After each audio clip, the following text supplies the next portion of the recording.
and I'd like to call up Landis Hackett, and possibly friends.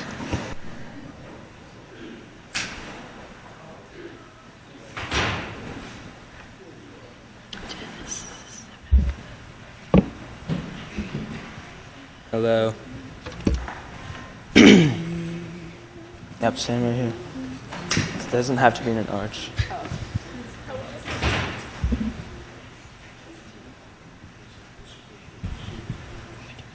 Sing into it.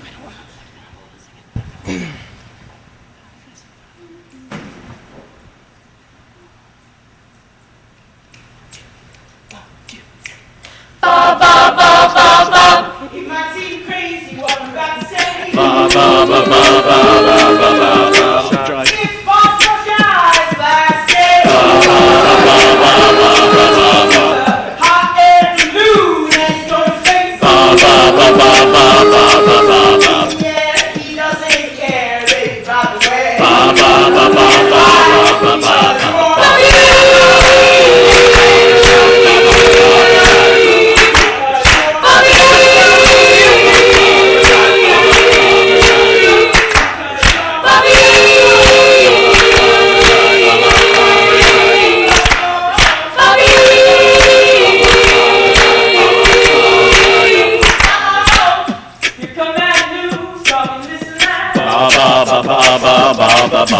Stripe. Give me all you got and don't hold back.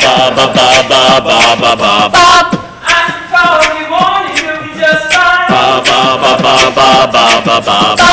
No offense, you don't waste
By the way, we're PHS's only co-ed choir-affiliated a cappella group. Thank you very much.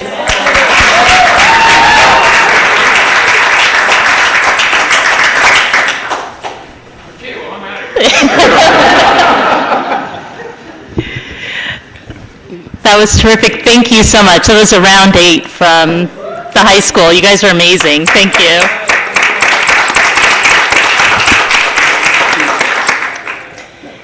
And for those of you who haven't guessed, the reason for the serenade is this is Bob's last meeting tonight. And it's been an absolute pleasure working with him and having him as our administrator. And I have one more exciting announcement tonight. We just learned from the New Jersey Municipal Management Association that Bob was named Outstanding Manager of the Year for New Jersey. So congratulations.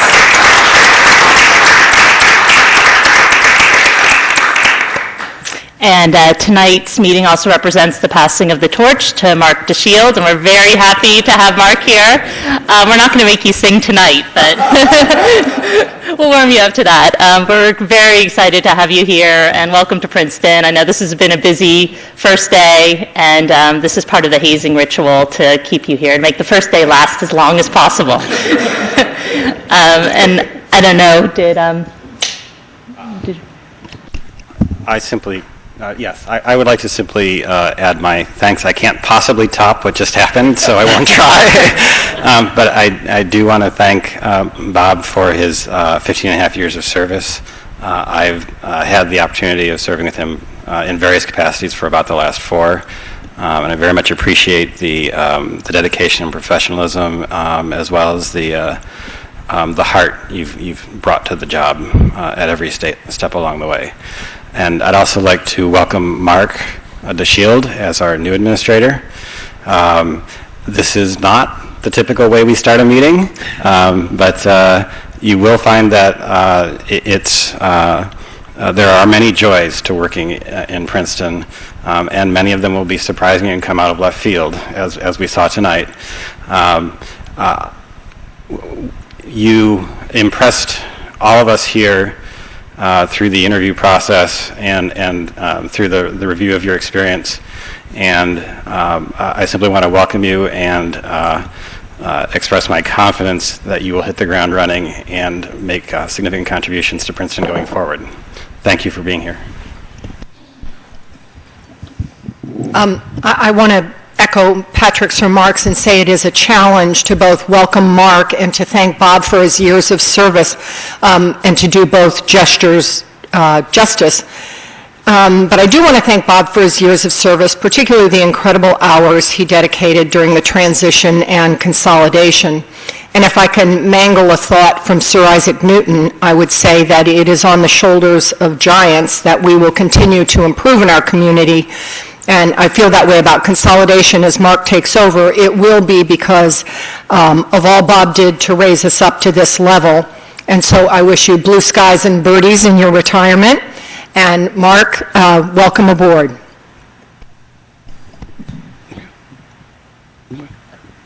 Okay, thank you.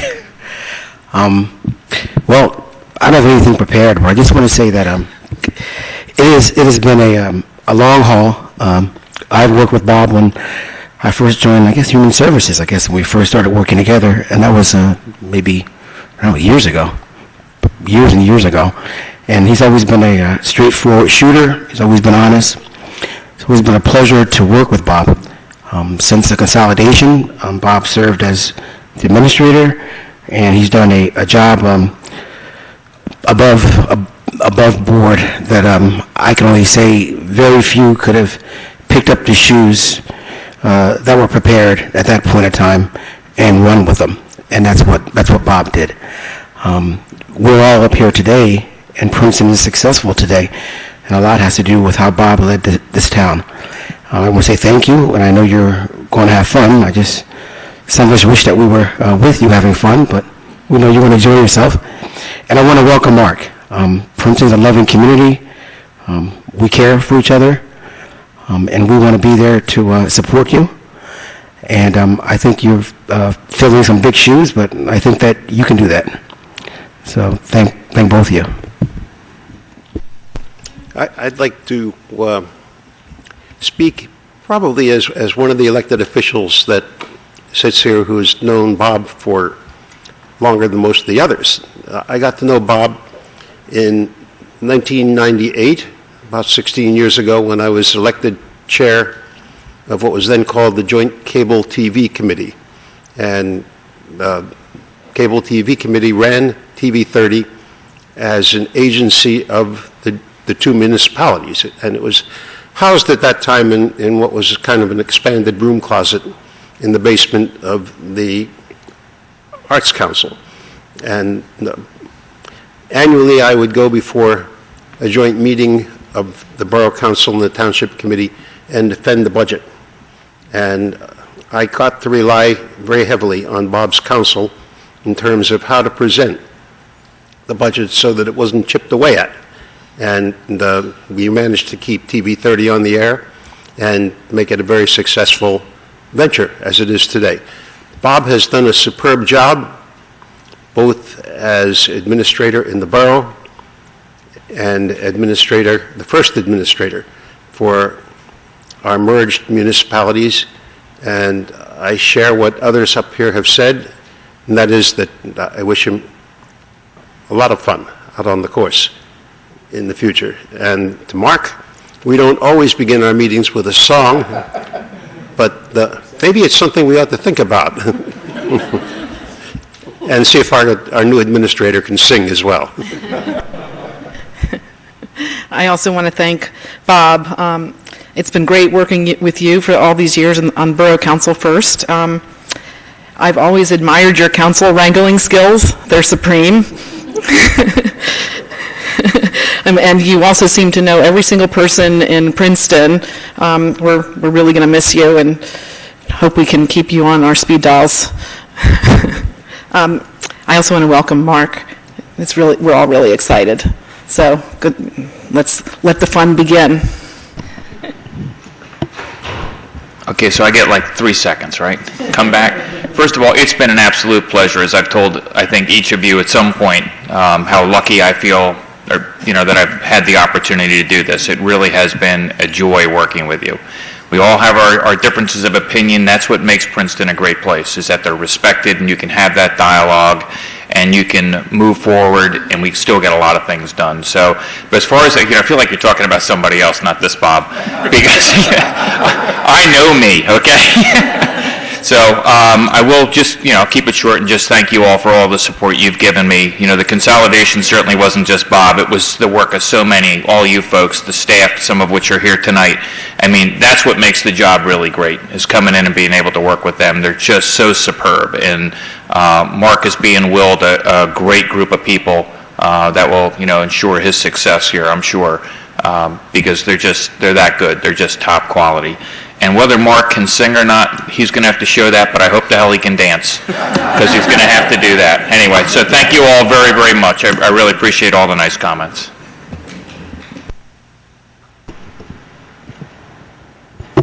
Do you want to say something now? You want to wait till reports? Either way. Just real quick, if you don't mind.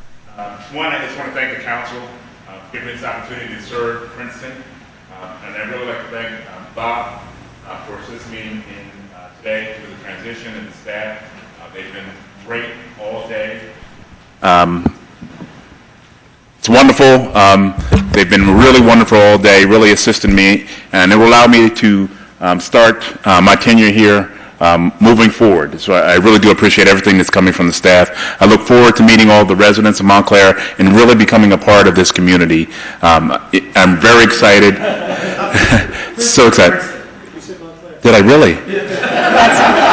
It's okay, you get a pass. One day, you're all right. I can only do that once. So I really do look forward to it, and thank you very much. Thank you. And I don't know if there's anybody else from the public who'd like to comment on an item that's not on the agenda. Ms. Applegate. I have to say something. I have to say it without crying. 15 years ago, I was elected to council in West Windsor, and I think about 2 weeks later, Bob announced that he was taking a job in Princeton. So it took me a few years, but I managed to chase him here to Princeton, and it's been an absolute pleasure. Bob, you've been great to work with. All of my colleagues at Princeton are really going to miss you. We're really looking forward to working with Mark, but you do have some big shoes to fill. I was thinking over all the myriad of things, Bob, that we have worked on together. See, I remember Bob as a swim team referee, is how I remember Bob.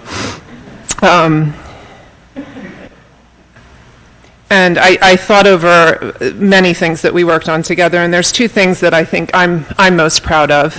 One was the creation of the Associate Fire Department membership program that Bob worked really hard with us to establish, that now provides 40 of our staff on a regular basis, daily basis, to support the fire department. As the daughter of a volunteer fire chief, that was really close to my heart, and I really appreciate Bob working with us. Really, he's the one with Mildred Chopman that brought that forward. And I'm also really proud of the way that we collaboratively addressed Hurricane Sandy and the impacts that brought to this community. And I think, Bob, it was you or Linda that thought it'd be a great idea for half of Princeton to vote in Jadwin Gym. And that was fun and interesting, but I thought it was a real example of how we as a community come together, town, gown, neighbor to neighbor, and we, the university, and I know the town couldn't have done it without Bob's leadership. So, Bob, we're going to really miss you. Best of luck to you and Linda. Thank you, Kristen. And again, we complain a lot, we say a lot of things about the university, but as our staff knows, and I know as the council knows, they are our go-to people. At crunch time, you can pick up the phone and call over there, and you're not going to get a no. You're going to get a, let's see what we can do, and we're going to help you out. So it's always been a pleasure to work with you and with all the staff over there, no matter who it's been. So it's been great. Thank you. Hi, I'm Jeff Nathanson, Executive Director of the Arts Council of Princeton. On Friday morning, our staff and board presented Bob with a gift of a work of art from the artist who painted the mural on the building site at the corner of Witherspoon and Paul Robeson Place. And we found it very hard to express how deeply we appreciate Bob's leadership, partnership, collaborative spirit.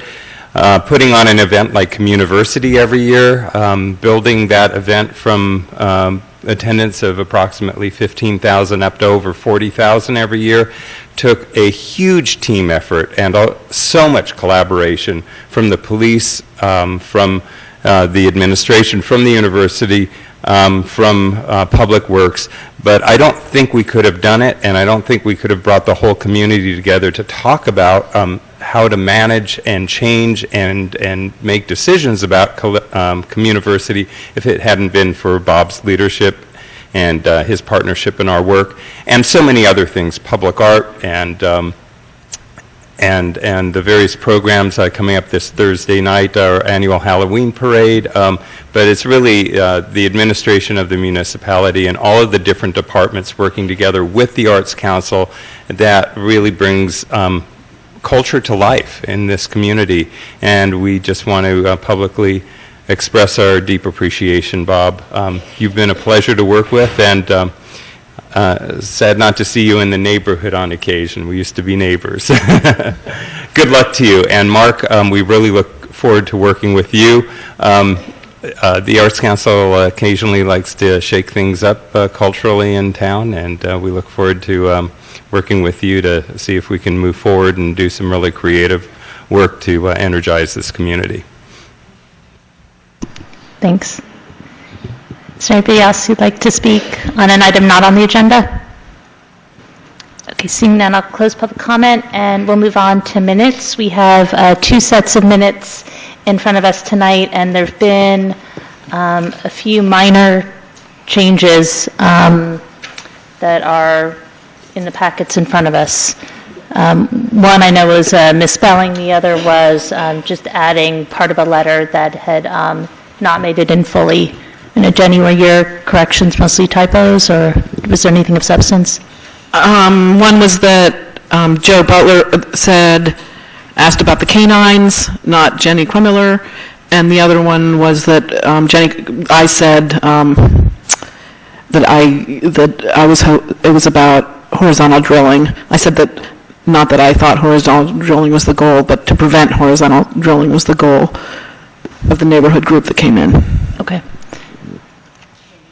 Okay, so is there a motion to approve both sets of minutes with the changes? So moved. Second. It moved by Mr. Liverman and seconded by Ms. Butler. All in favor? Aye. Aye. Any opposed? Okay, both sets of minutes passed unanimously. And now we will move on to reports. First report is the organics program update. I'd like to turn things over to Bob Huff from Public Works.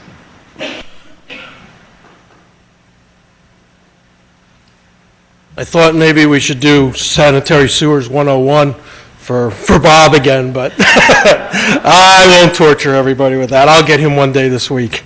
Quick update regarding our garbage status and the organics. With regard to the garbage, we have gone back out to bid, as we had talked about a couple weeks ago. Our bids are due on Tuesday, December 30th at 11 a.m. So we will, I'm sorry, Tuesday, December 30th. At 11 a.m. is when our bids are due for the trash. Originally, we thought we were going to be a week or so earlier than that. We had an issue with one of the publications, so we had to republish the bids. So far, we've had 4 vendors, four collection companies contact us I think 2 picked it up already today, so I expect we'll probably have quite a bit of interest. With regard to the organic, and I should say that Central Jersey has advised us, we have heard in writing that they have officially declined the offer to extend it for 1 year. With regard to organics and the organic program, I wanted to go over 2 things with you tonight. One is the status of that contract, and also briefly talk regarding the cost of the program, and get some direction for the November 10th meeting for some resolutions. First, with regard to the organic program, as you know, Central Jersey is also our contractor for that. Their contract expires also the end of January. We've been in discussions with them. They obviously, as I think I mentioned last time, want to extend it for a 3-year period. We have the ability per the contract to do 3 one-year terms. They've asked us to do all 3 years. As you know, their price is $15 per participant, and it's that way for the first 2 years that they've been working under, and it's that way for the next 3 years. So if whatever we decide to do over the course of the next 3 years with them, it still remains as $15. One of the things I think some of you have asked me, and I know we've discussed at the Public Works Committee, is that if we do more than 1 year, 2 years, whatever we do, or even during the first year, we've gone back and looked through the document with council, and in there, we have the right, Princeton has the right to change the facility. I know there was some concern about, well, if we do long-term and a facility comes available in Trenton or closer to home, do we have the right to dictate to them that they have to move their disposal option closer to home, and thus reaping a benefit for us as far as a cost savings? And yes, we can do that with proper notice. It's, we have 60 days, they have 30 days, there's a series of processes, but the bottom line is that even if we extend for 1 year and Trenton builds a facility tomorrow, we can dictate to them that they have to change their location where they are taking the material and take it closer to home and work with us for any of the benefit. So as I said, they've asked us to do a 3-year to lock in the rate. It also gives them the ability. Right now, they are negotiating with several other entities as far as where our organic material is going. It helps them obviously lock in something which then they would have to be able to get out of, but it also does lock in the rate for us at $15 per person. So I do need some direction for November, whether it's the pleasure of the council to just do 1 year.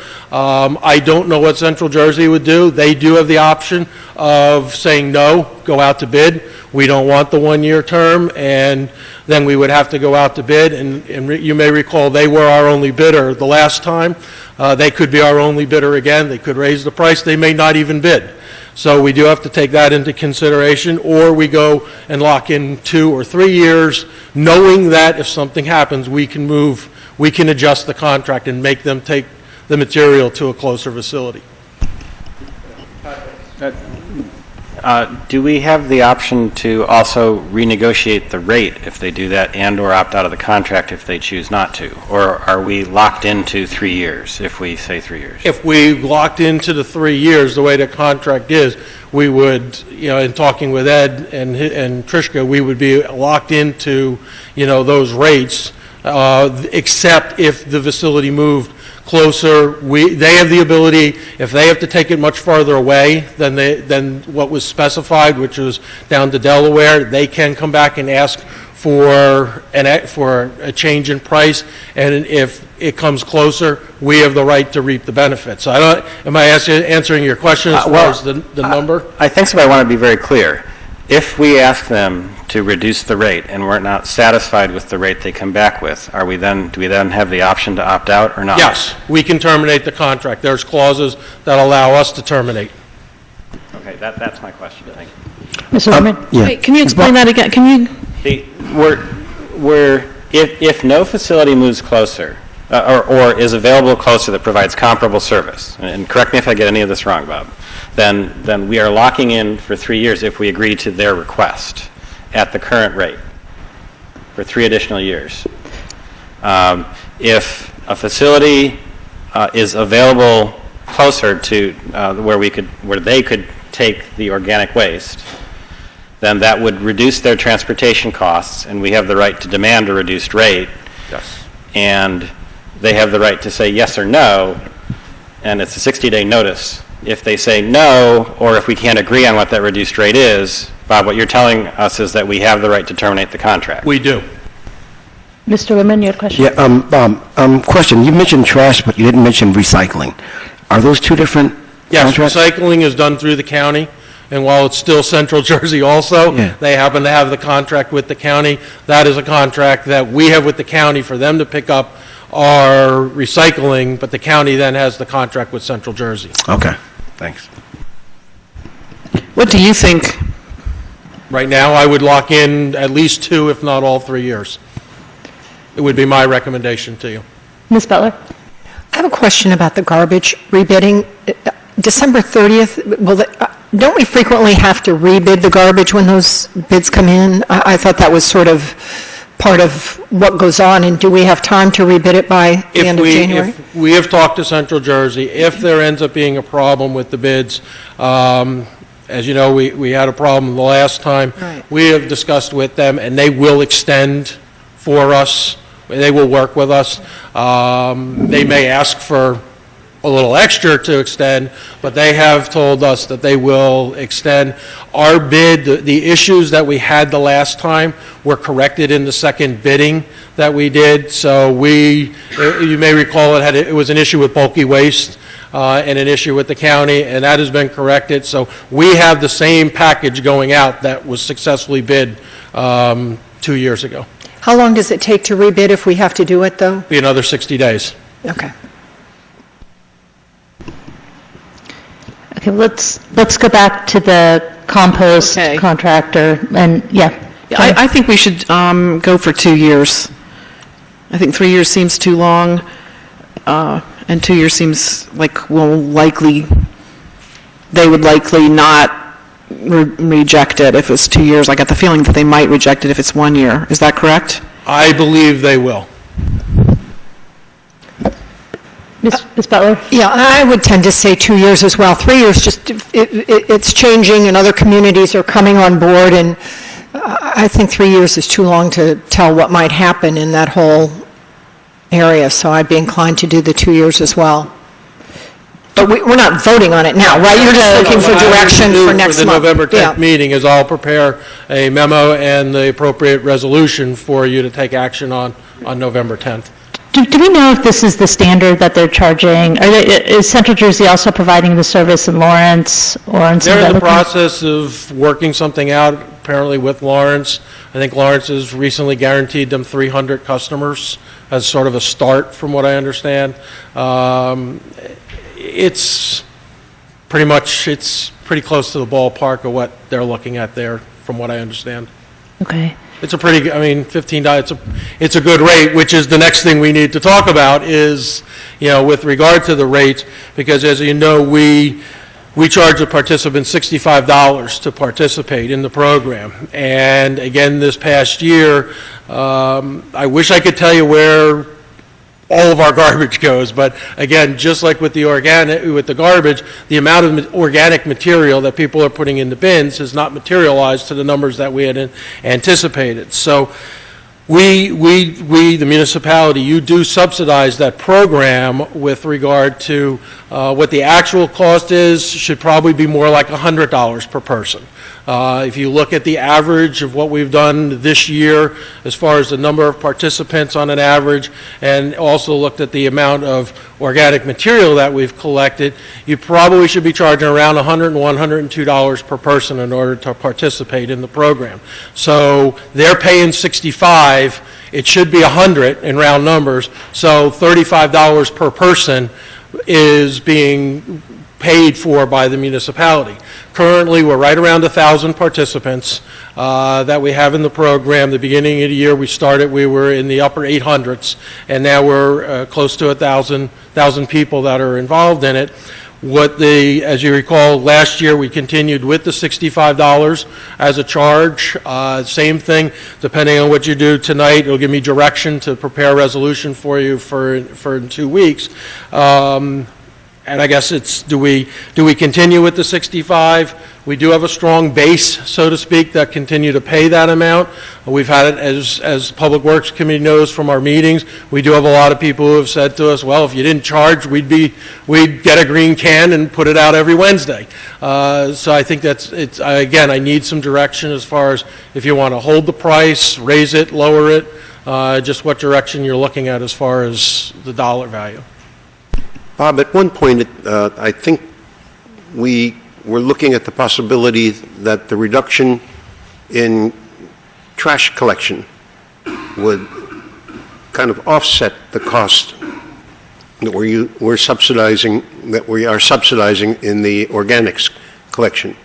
Yeah, as you know, our trash numbers, we had originally anticipated we have about 650 tons per month of trash. We're seeing more in the neighborhood of 450 tons. As far as the organics, we are collecting about, this year we've averaged around 35 tons a month as far as collection. We thought we would be over 50 tons, closer to 60. So we're not, as a result, the numbers aren't balancing to the point where we're collecting enough organic material to offset and balance the program at this point between the participants and the amount being collected. If I could just kind of supplement that answer a little bit, Bernie, in terms of your question, it is offsetting the trash pickup, just not as much as we thought. We thought it would be about $115 a year per household, and it's coming in at about around 80, or a little bit less in terms of the offset. And that offset presumes that everything that goes into the organic bucket would have gone into the trash.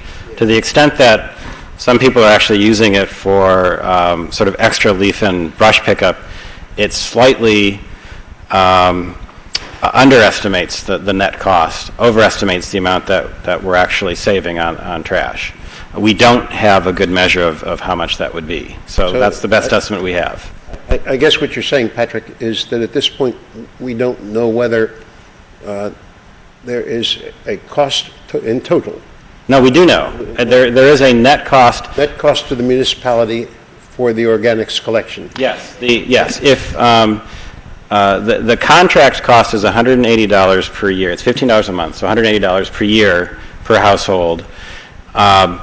Presuming that all of what goes into those bins comes out of the trash pickup, which is on a per weight basis, that contract, then the net cost to the municipality is reduced by about 80 from that 100. We had expected it to be reduced by about 115. That's where the $35 difference is that Bob mentioned. But the other factor, too, is in part it's because we're paying less for trash than we were assuming and budgeting initially. And if, when we go out to bid for the trash contracts, if those numbers don't come back as favorably, it could be when you do the analysis again that the compost isn't costing as much comparatively because the cost of the trash is more. So for that reason, and just for I'm curious to hear what other council members say, but I would be wary of raising the prices to enter the compost program. If anything, I think we should be going the other direction and making it cheaper for people to participate. But also, do we have to decide that at the same time, or really what you need from us now is just the 2-year, 3-year? I have an idea now that you said the 2 years for the organics. I'll go back to Central Jersey tomorrow with that number. As far as the other number, our cycle is in February, so we would need to know for at the latest for when the new year rolls. But as you recall, in the past, we've prorated it so that if somebody decided to join next month, they would pay whatever it was, $80, and that would get them part of the compost program until 2016. So for the next meeting, we need to, and certainly we will discuss it again at Public Works Committee, but we'll need to know what number we want to use, whether it's going to be 65, something lower, something higher. And I would agree with you, based on the comments we've received, I think we would hurt our participation rate if we went higher than the 65. Short of being free, I don't know that we're going to get a big boost as far as membership. I think the other thing council has to keep in mind is that if we have 1,000 here, we're clearly the largest provider of this service, that in order to make sure you have vendors that are continuing to have interest not only in picking it up, but looking at disposal alternatives, if we lose people, that's not going to go a long way to them finding it. And that's really where we're going to save our money in the program, is once we find a local place that they can utilize it. So I would stress that you don't increase the cost. Hope that you can get some more towns like Lawrence on there, and that may be a good topic to bring up at any mayor's meetings or whatever, to try to get that interest going, because that's what's going to drive getting a local disposal site. I would agree with that, Bob. I think that there are a lot of households where there are only one or two people that are participating in the organics collection, and I think that they're marginal as far as participation is concerned. And I think that if we raise the monthly cost of the organics collection, we're going to find that many of those marginal households will drop out of it. Yes, along those lines, one of the problems that we've had with Central Jersey, and I know every Wednesday there's always a number of missed stops that we get phone calls about, and one of the reasons is because a lot of people only put the bucket out every other or every third week.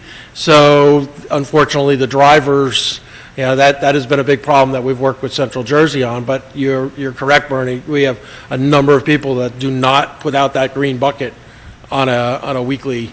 I mean, some people put it out once a month, even. So it's just the amount that they generate. Is there any interest from council in lowering the cost of participation, or is there a consensus to keep it the same? Well, these are yearly contracts, right? Just 1 year? They're not multiple years? 1 year with the residents, yes, for $65. I think we should keep it the same. I don't think, if we lower it, I don't think it's going to make a big difference in recruiting people, and if we leave it the same, we're saving the taxpayers. Okay. So 2 years, and we'll keep it the same. 2 years and 65. I have my direction. Thank you. Yep. Thanks, Bob. Thank you. Next is the community date for 2015, and also a report from Mr. Brusheye on a policy for Sunday events moving forward. You want to walk us through your memo? I'll give it a shot. Yep. When the council discussed this last, which was, I guess, in the beginning of the summer or late spring, we were looking at a couple of concerns that were raised predominantly by the houses of worship in the community about parking and other logistical issues that they had to deal with if we had multiple Sunday events.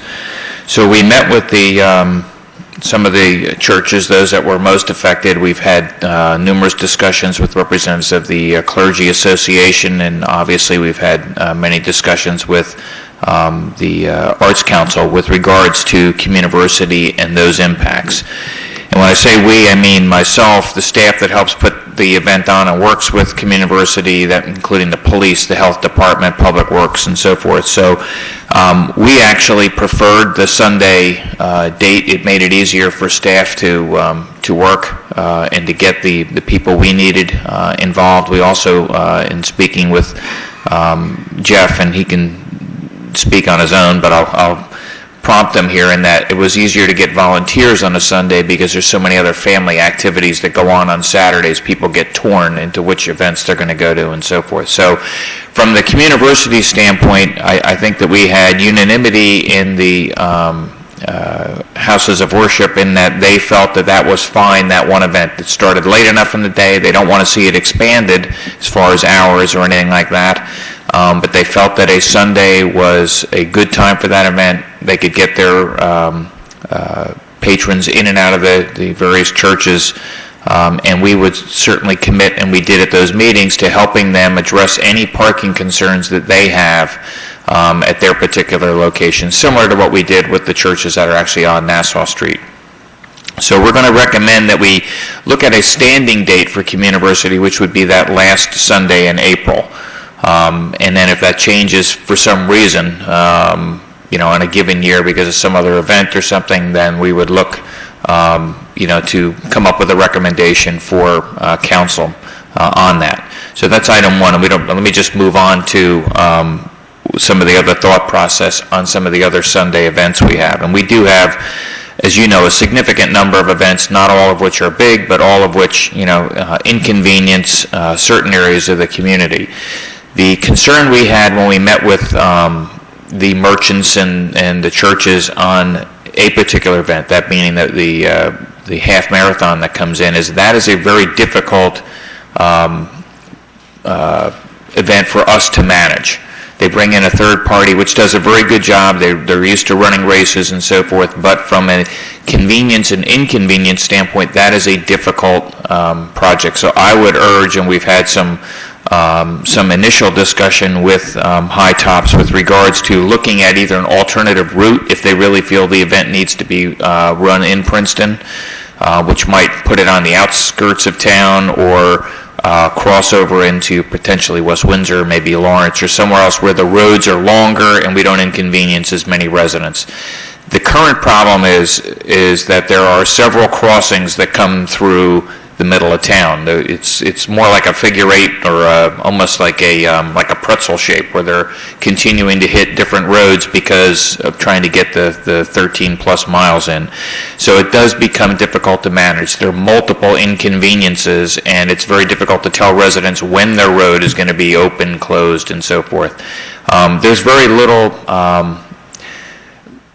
benefit to the CBD, if you will, in compared to, say, a community where people are downtown. You have a lot of people, they come, they shop, they spend the whole day, they may stay for dinner, they do whatever they're going to do. There is a financial benefit to having that in the community, especially on a Sunday, because that is a slower day for the restaurants and some of the businesses than a Saturday, which was another driving factor.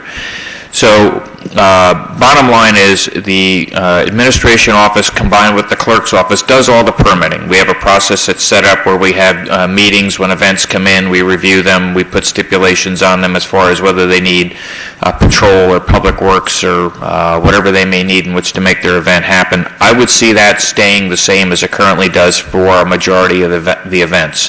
What I would suggest in this is if there's a major event, and again, you're going to have to use leave some discretion for the administration, that they have the ability to bring that one to council when it's going to be in the CBD and disrupt the CBD again on a Sunday. And when I talk CBD, I mean really the CBD extended. It's not really just those few streets down there, but where we're closing churches and closing roads on multiple times for some event, whatever that may be. If it's on the outskirts of town, we can handle it as we do with any other event. We do a lot of small 5K races for school groups and so forth, and those are never an issue. Just takes a little coordination. So for major issues on a weekend that are going to impact the CBD, I think that's something that probably deserves some public consideration, and the administration can come up with a recommendation for council, but I would leave that one for you to make an annual determination on and make sure that there's some community benefit. It's not just utilizing the Princeton name because it's kind of a nice place to run an event. Okay. Thanks for putting this together. And we can certainly put this isn't on the agenda for us to vote on tonight, the special events policy, but we could certainly put it on if council's interested. We can put it on in an agenda in November. Ms. Butler? Yes, I was just going to ask, Bob, do you think you could have the attorney look this over? It seems like you use the word municipality, community, Princeton, town, interchangeably. I want to make us sound bigger than we are. Yeah, that's fine. Let's just, so we have some consistency, and I think it would add some clarity to the memo. And I have a question, just to be double sure of this. In the past, we've absorbed the community university staffing costs when our public works, of our public works. Is that correct? That's correct. Police and public works were always absorbed when it was the former borough. That was a cost that we absorbed as a participant in it, as a co-sponsor of the event. Right. I think it's a good idea. I think that event should. I don't know if the Arts Council, is Jeff here still? I don't know if you've talked about how to capture some revenue from those every year it's more and more people, and even if each person paid $5, it would be a huge boon probably to the Arts Council and could maybe pay for the cost of the staff, it's... Well, let's back up a little bit, and Jeff can come up, because we've had this dialogue with them. And their fee structure, I have to say, is much more aggressive than I originally thought it was. And I think as the event grows, and it's also finally at the point where we look at it as saying, God, this is a huge fundraiser. It does make money for the Arts Council, but it's more of an awareness than it is a fundraising event, because there are a lot of costs that they absorb in putting the event on, and Jeff can run through some of those. Because I thought the same thing, Jenny. I thought, gosh, if we just add, $50 or $25 a vendor to come in with all the money the vendor's making, this would generate a lot of money. Well, it really isn't a lot of money. We do pay significantly more than what that would generate, in the way of a few $1,000s. Our costs are fairly significant. But again, we look at it, and we always have it, when it was, smaller community for the borough, as an event that meant a lot to the town. It is, it's not just a Princeton event, although I think this past year was much more of a Princeton event having it on a Sunday, as opposed to more of a regional event, which it seems to turn into more on a Saturday. Only because the population here is so busy on Saturdays with youth programs and running your kids around and that type of thing. I think that's one of the things we want to try to focus on, is keeping it as local as we can, recognizing that the event has grown to, as Jeff said, 30, 35, 40,000, whatever the number, of the year is. But you may want to talk a little bit about some of the things that add to the cost of the event and so forth. But well, right. I mean, because I'm talking about I'm sure other events have some kind of bracelet, system where you somehow capture some kind of admission cost. I mean, because it's growing, I think, too big. I know I was stuck in traffic with a crying baby, this time and it was just awful, and it was really awful, and I'm sure other people had the same thing happen, and I think we're getting to the point where we can barely handle it. I think those are all good points. I just worry that we could spend all night talking about Communiversity, and I just want to stay focused on what's on the agenda and reports tonight, but maybe there's a chance for another conversation with the Arts Council in a smaller group to work out. And I know there's other big events in other communities too. Maybe we can generate some ideas. But Jeff, I don't know if you want to say something. I'd first of all just like to thank the town for the support. The borough for many years, and now the consolidated municipality, have been great partners in putting on what has become the largest cultural event in the region, not just for Princeton, but for the entire region. There have been some assumptions about Communiversity over the many decades. Mark, you're brand new. This is an arts festival that started over 40 years ago with just a few hundred people and now has grown into this major festival. The Arts Council never made money on Communiversity. In fact, when I came on board almost 10 years ago, we discovered, I did an analysis with our Director of Operations, and I just had a sense that the amount of revenue we generated through sponsorships and merchant participation fees couldn't possibly cover all the costs. And once we did an analysis, we discovered, in fact, it was a money loser for the Arts Council and had been for many years. So the Arts Council had to do a lot of soul searching 9-10 years ago to determine whether we really wanted to continue to be the producer of the event, and certainly our partnership with the university and the town. We brought all our partners together.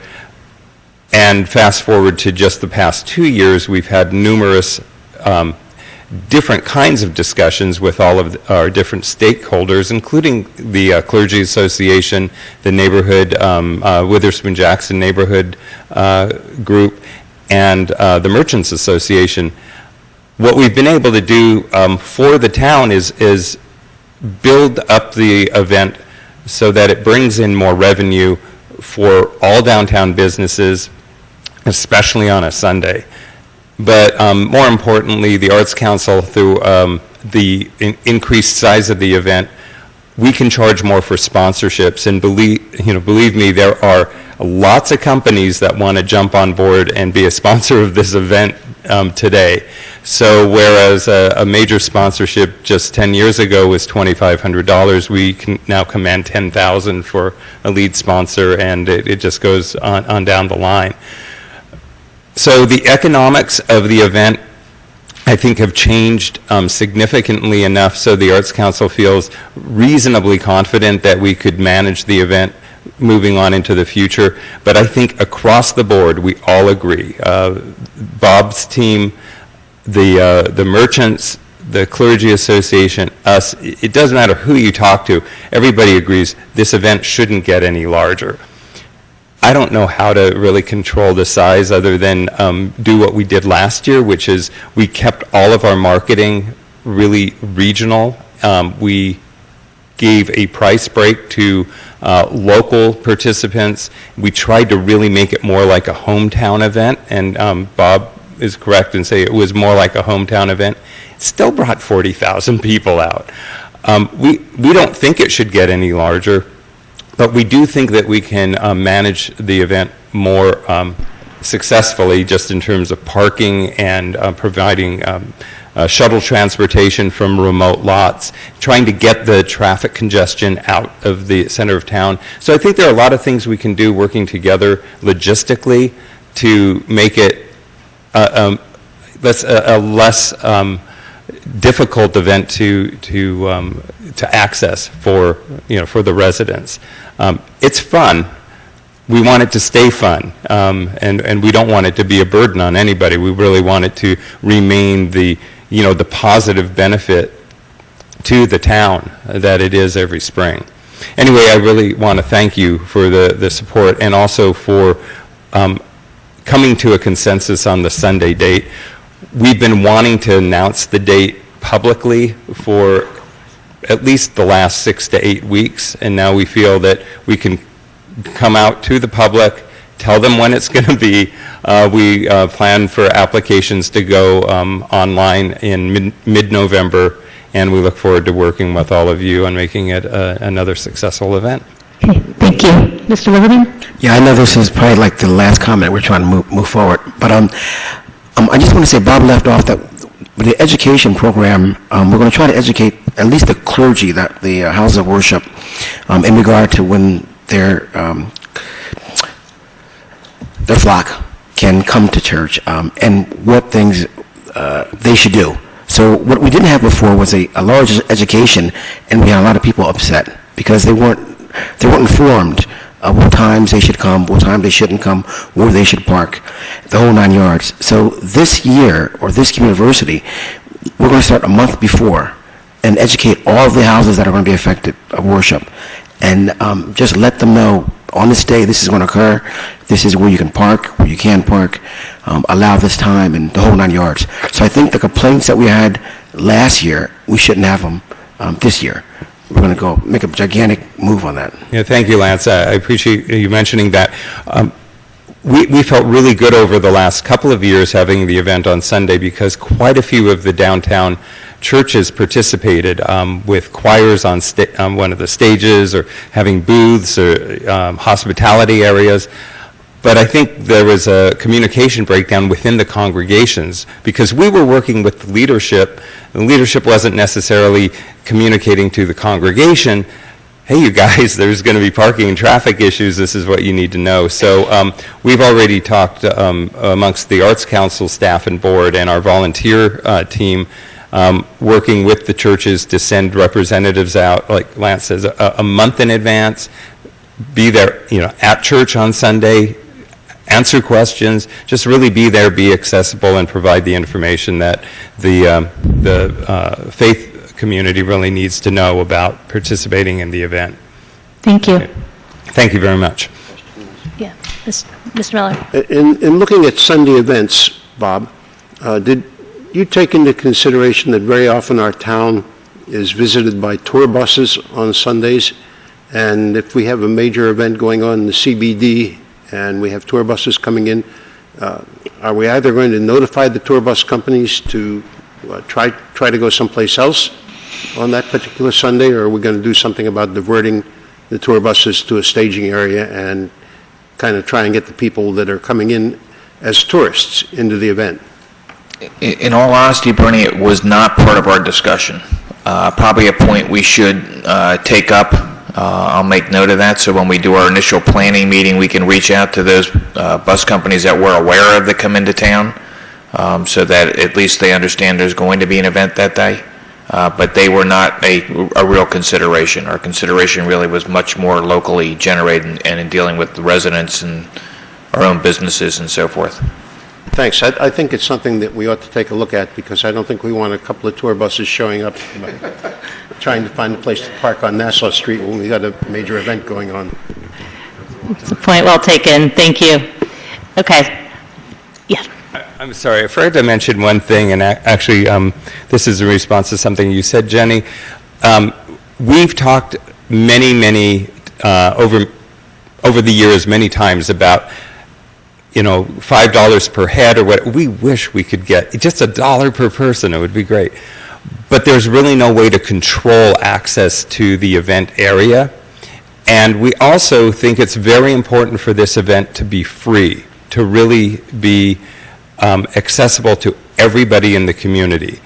We have people from across the entire spectrum of socioeconomic backgrounds. So the Arts Council really feels strongly that the event should be free, it should remain free, and that there shouldn't be any restriction depending on people's financial ability to participate.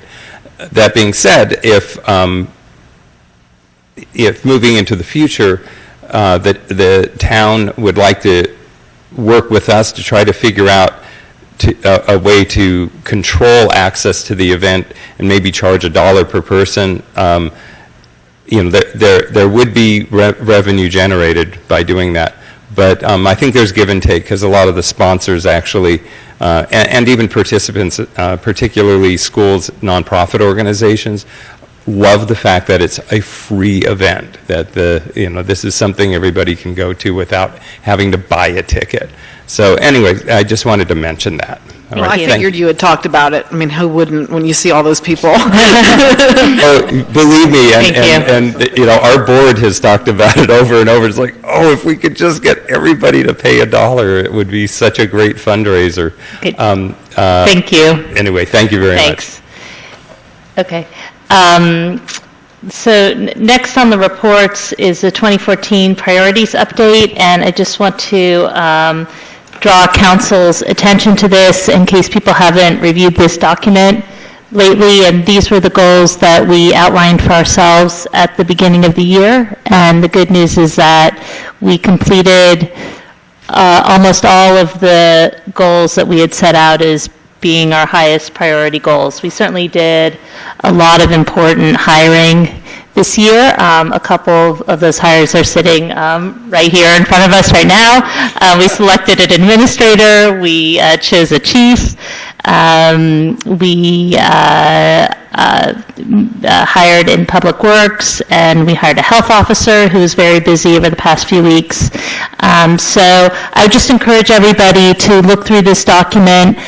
Greens are things that we've done. If it's yellow, it means that we're still working on it. And if it's white, it means that we haven't gotten to it yet.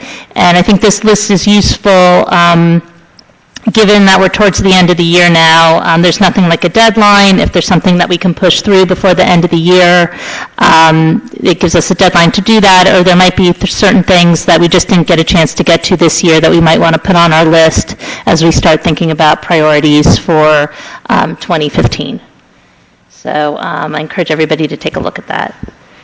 And then now we'll move on to the open space maintenance, and I'm going to turn back to Bob. This is a recommendation that came out of our discussion of the rec board ordinance from last meeting, and there was a concern, I see Scotia out there was a concern about what would happen to open space issues if they were absorbed within the rec board's purview. And this was an attempt, I think, to address some of those issues and to put together a group that would be focused on looking at open space maintenance issues at least a few times a year. So with that, I'll turn it over to Bob.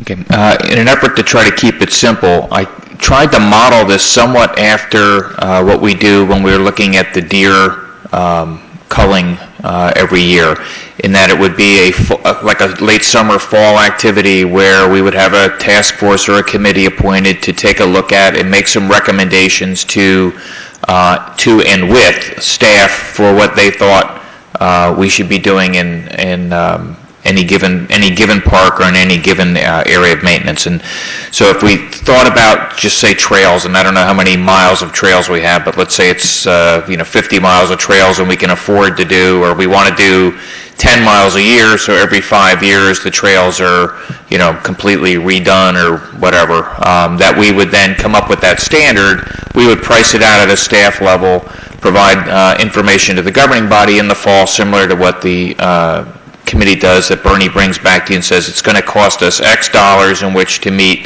the following requirements, which are being suggested by this task force.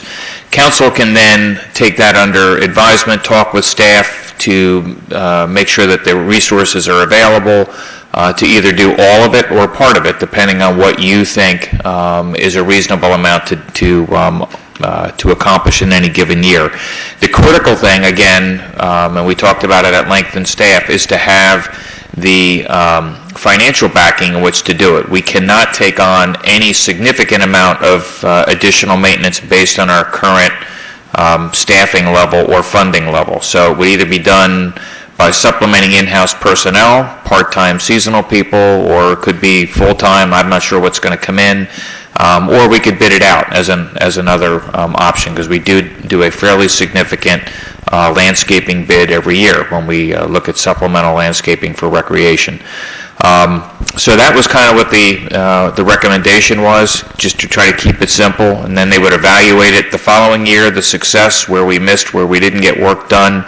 I think the critical thing, and I think one of the people I forgot to put on in the memo was actually our open space manager, Greg O'Neill, to do that, to sit in and be part of that discussion, but to have representation for the people that are actually out there doing the work. So you can set up the committee how you want, but there are a few significant staff people that you're going to definitely want to have involved. So I apologize for that. Otherwise, I'll answer any questions. And I know Ben's here. Also, we talked about this this afternoon. So. Okay. Yeah. Thank you, Bob. And this is something that, if council's interested in, we can put on a future agenda too, in a form that we can adopt and move forward with. But I think it's a great solution. I don't know if there's any comments or suggestions on it. I think it's great. I think it's a way to deal with a situation that we were trying to find somehow to deal with, and I think it's a collaboration of everyone involved, so that should work. I'm hoping. Ms. Miller? Yes, I agree. Thank you, Bob. I was really pleasantly surprised, because it seems like a perfect solution to me. So thanks for thinking it up. Ms. Beller? Yes, I do think this captured what we discussed in the last meeting. We would need to add Greg, obviously, the arborist and the open space manager. I think we should also think about exactly who we want to lead the group, and whether it's led by a staff person, led by a council person. But I think we ought to think about that before we start. Bernie, you lead are you chair of the deer management? I mean, this is modeled on that. Yes, I've been chair of the Animal Control Committee for a number of years. Control. Okay. And there are 3 citizen volunteers on that committee. Staff person is Mark Johnson, and our attorney. Okay. That would be my only suggestion. And, not to sound like Tom Brady's wife, but I see that we're going to have Ben also coordinate all the subcontracting and staffing, and it's a little hard for Ben to throw and catch the ball at the same time. So, I mean, I think we just continue to add a lot to the plate of... And chew gum. Right. Yeah, thank you. But hopefully Greg can step in and help with that. So. And I think we can deal with that at the staff level, whether it's Ben handling it. I mean, that's my concept, because he's taken over so much of the maintenance function this year. It seemed to go well. Again, we're going to need to look at how much we supplement that in the 2015 budget. But that's gone well, and this would be, to me, just a natural extension, as long as we provide him with the resources he needs in which to accomplish whatever the tasks are. That, again, to me, is the most critical part. I think this is a good recognition of the fact that over a number of years, we've acquired a lot of open space, and it's time we start paying it more attention to how we maintain and use that open space. And I think this proposed committee or commission will help us focus on exactly that. So I think it's a step in the right direction. Ms. Butler? One more thing, though. Bob, you were going to work on the numbers, too, because I think to see where we are with the open space, how much is being spent, how much we have in the bank, et cetera, and how much of current expenses are being paid out of? Now you're going to get mad. I actually have that somewhere buried on what's left of my desk. Kathy did it today. Do you remember the numbers? We get about 1.2 million. You know what, why don't you just bring it back when, That's if fine. we With bring the this back resolution? for, Okay. you know. Kathy was working on that and helping me pull it all together, and I forgot to bring it. Yeah, I just wanted to remind you that we did talk about that, and as long as we get it sometime, I think it'll help inform our decisions. Thanks. All right, I just gave it to Mark, so he has it. right next to the baton and the torch. I did find it. All right. One more. Mr. Simon? Yep. I agree with my colleagues. This looks like a very good start. I do have one sort of question, which is how the volunteer efforts that we have had up to this point, how they would fit into this. If this turns into something where we discourage volunteerism in favor of a professional approach, I guess it raises the cost for the town, and I'd prefer to find a way to actually, if we can, expand the volunteer efforts at the same time that we sort through this and not simply expand the cost to the taxpayer. I think that was partly the way that this group was structured, is that you have representatives of the volunteer groups on there, and certainly there's things that they can do and things that you really need to hire someone to come in and do. So I think it's having that conversation and working that out so that you're making best use of both. That's a point well taken. Ms. Butler? I think Public Works and Rec are both pretty aware of who the people are that are working on the various things, so I think it'd be folded into the work of the committee. Okay. All right, great. Thank you, Bob. That was a great solution, and we'll put that on a subsequent agenda. Next is the long-term capital report from Citizens Finance Advisory Committee, and I'd like to welcome up Scott Sillers, who's the chair.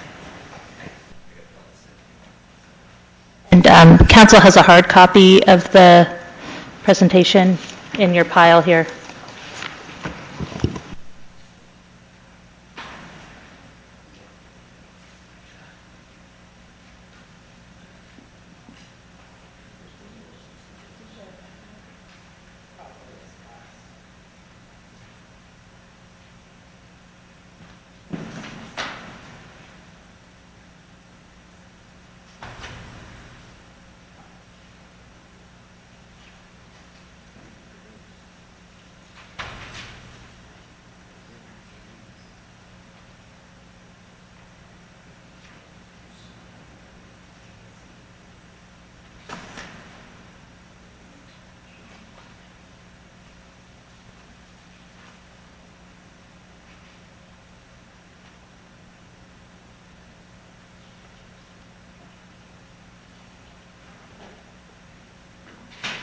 Good evening.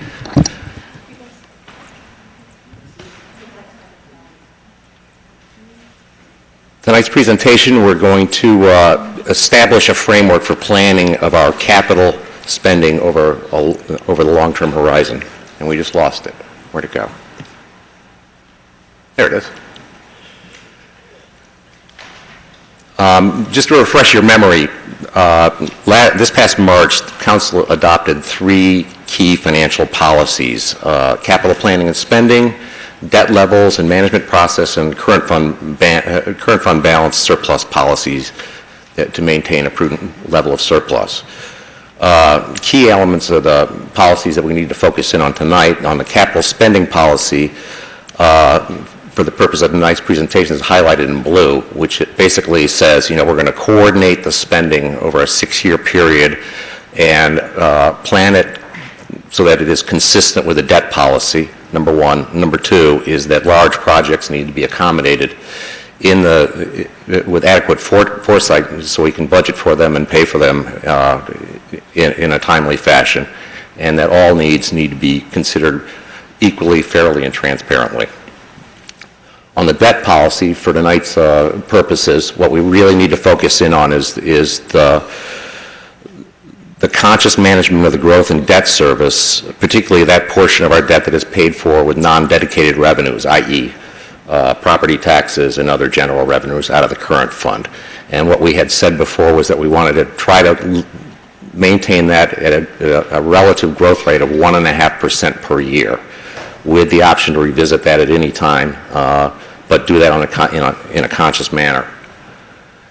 And then other CFAC observations from March was, number one, that we had through 2019 a very high debt service obligation that was then going to fall off rapidly from large ticket items from years gone by.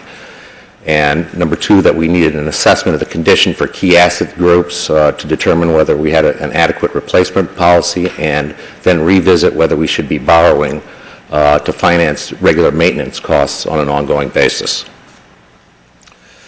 Since then, we have met with key departments, those responsible for the biggest portion of our capital needs, engineering, infrastructure and operations, including the Sewer Operating Committee, recreation. We did a detailed analysis of the historical spending, capital spending that has occurred in Princeton over the last, from 2007 forward. We modeled long-term spending going forward, and we plan on sharing that with you tonight. Just by way of things that we received from the departments, engineering provided us with general guidelines for roads, sidewalks, and sewers, and this is a screenshot of the analysis that was provided by them. And it basically says we've got 125 miles of roads. Roads have a life expectancy of 25 years, which means we've got to resurface or reconstruct 5 miles a year.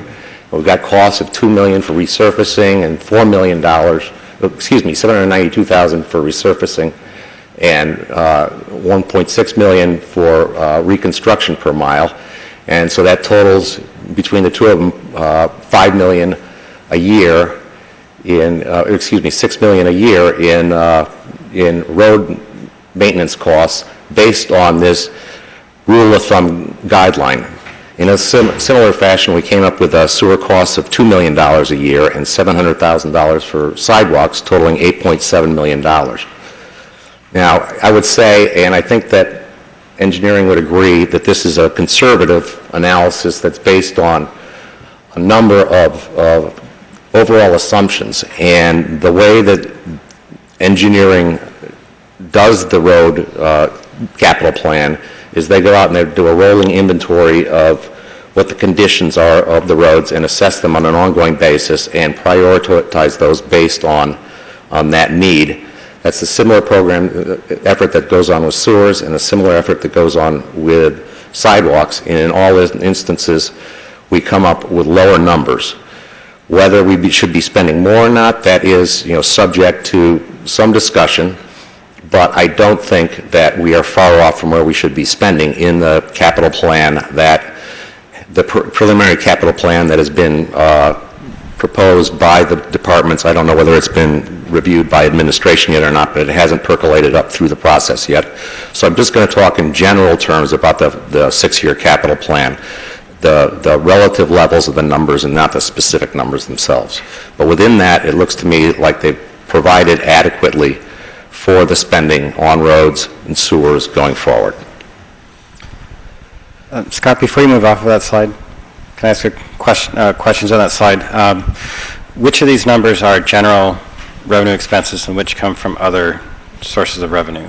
Well, sewers would be the general revenues. Roads, part of that comes out of, would be financed by sewer bonds because it would be attributable to sewer work that is done. You'll have a better picture of that in a slide coming up.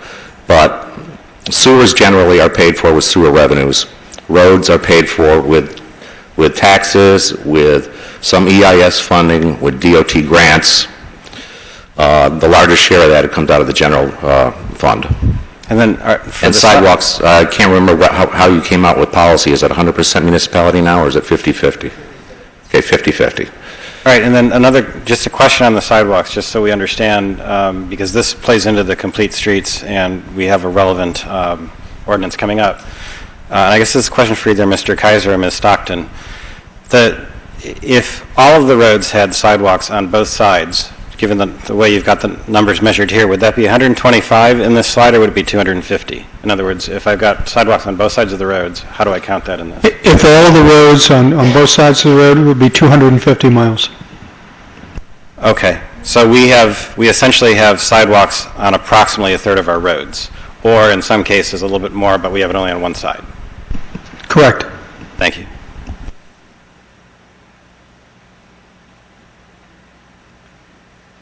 Okay, other information we used in the review, as we just discussed, the road and sewer spending plans based on the wear and tear assessments. The fire equipment replacement plans are fairly predictable and regular. They are elastic as far as the timing of them. List of big ticket items, as you know, the term big ticket items is anything that the departments come up with that are basically unique expenditures on one-off projects of large dollar magnitude. And the numbers that we use have not been vetted by administration and council yet, but they're the horizon that's out there. And we use the library facility maintenance plans. The areas where we're still uncertain, haven't gotten any real good feedback, is facilities maintenance and heavy equipment inventory and replacement plans. But that is not really that big of an issue, because as these pie charts show, this is our appropriations, average appropriations, and average dollars spent for 2007 and 2011 by year. And you can see that the road program makes up about half of our annual expenditures. Sewers makes up about 25%. And then less than 10% of spending is on facilities, maintenance, and equipment replacement. Everything else is very small dollar items scattered across a number of different areas. So the facilities maintenance and the equipment replacement, while it's important to have a replacement program going there, it's not going to impact in a material way the findings and conclusions that we are going to present here tonight. And indeed, if we had a facility maintenance plan, it would probably be something like we saw on the road plan, where it would be with an abundance of caution, understandably, and we would assume that it would be probably the high mark, and then what the idea would be to try to underspend that level. Questions, Scott? Can you go back to that chart? Yeah, I'm trying to understand the difference between the average appropriated and the average spent of roughly $2.7, $2.8 million. I'll get to that in a second, Bernie, and a much better point. The reason why we used 2007 through 2011, I'll say, was those were the years where we were spending basically business as usual, I would say. And then we got hit by the recession, and we got hit by consolidation, which took everybody's eyes off the capital expenditure issue and focused on other things. And these were the last years where there was really a robust program going on, and that's why I use these years. Now, and you can see it right here. This is spending by year. The green item is the capital spending for that year, the amount of money that was spent in that year. You can see it fall off. Capital authorizations, you can see those growing and then falling off. But there is really no relation in these slides between the authorizations and the spending that goes on in any year. And I'll get to that in the next slide. Wait, can you repeat that? There's not necessarily a direct relationship between the amount that is authorized in a calendar year and the amount of capital that is spent in a calendar year. This is just how much we spent in a year.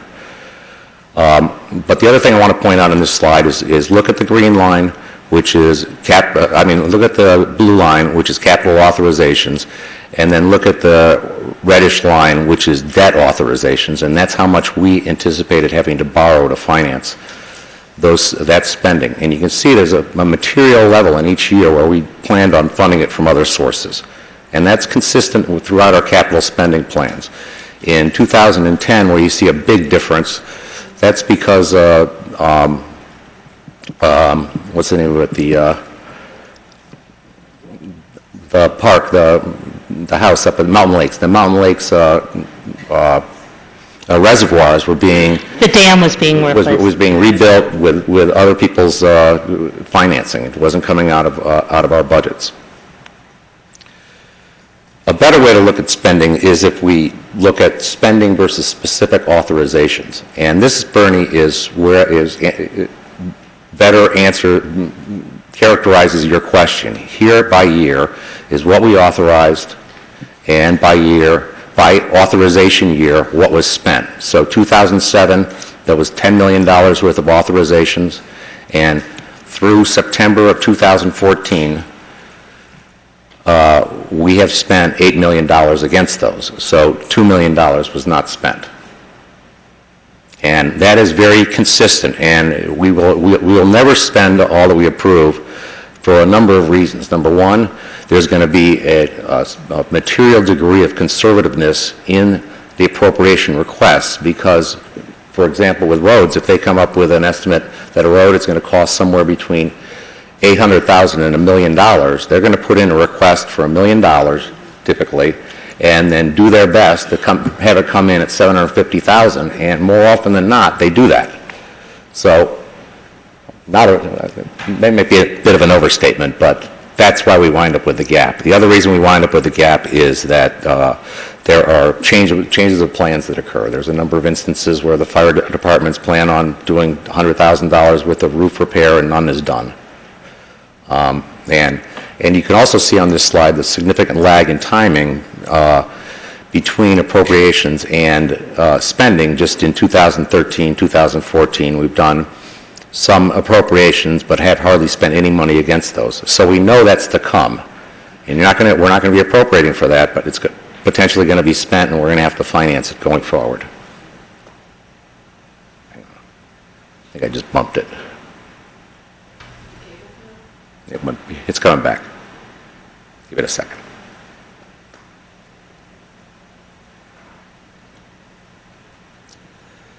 Sorry. If we look at spending versus appropriations by appropriation year, this is for the total for each year. Here's how the road program looks within that picture. You can see that we spent a lot of money on roads, and then we cut way back, and we've appropriated a lot. In 2014, we haven't really spent it yet. Sewer Operating Committee, sewer spending, the appropriations are very choppy. The spending is more or less level, with the exception of 2009 when we were trying to do the I&I program. We were doing the I&I program. Excluding sewers and roads, when you look at everything else, the average appropriated was $2.8 million. The average spend was $1.8 million. So there's a fairly material difference between what is asked and what is actually spent. And one thing to note, I've excluded from this the big ticket item, the pool, which was appropriated and spent dollar for dollar. So when you look at it all, you basically got to look at three pieces. But for the purpose of the tax dollar, let's just focus in on spending that impacts property tax or needs to be funded from other non-dedicated revenue sources. And that's highlighted in blue here. If you look on the right-hand side, our 2014 debt service our total debt service town-wide is going to be $12.4 million. $950,000 of that is paid and financed out of the parking garage. 800,000 of it is paid and financed with open space funds and other funds. And $1.2 million is paid with sewer operating, out of sewer fees, leaving us $9.3 million. And that's $75 million of our debt, of our total $107 million of debt. So that's the part that we really want to focus in on.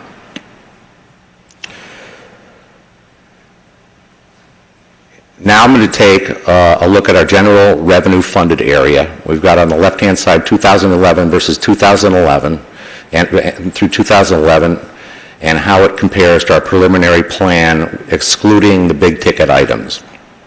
And you can see that we've got $1.8 million in historical spending, $2.2 million in spending on the departments other than roads, which I've got above at $6.1 million. In addition, we're going to get about $1.5 million of grants and other funding sources from DOT. Within roads, there is some money that's going to be financed through the Environmental Infrastructure Trust, and there's other grant money coming in for other minimal projects. So when you look at the overall $8.3 million of spending, we need to focus in on the $6.7 million that's got to be financed by the taxpayer or other revenue sources. Final piece is we take the big ticket items, and within the preliminary plan there was $9.3 million of funding requests for big ticket items. Those are down at the bottom. They included facilities, the fire facility, River Road. PFARS was not in there, but I know it's looking out, is out there as something that's potential. It did not have a dollar request in there. There was a request for Valley Road spending, and their field spending and library renovations totaling $9.3 million. If we take that and average it over the 6 years, take this entire spending plan and just average it over the 6 years, it comes to $8.3 million of annual spend if we were to fund $9.3 million worth of big ticket items. For modeling purposes, I assume that we're going to be able to cut that back a little, or if you change your mind, we can change the model, and we model a spending rate of $7.5 million a year.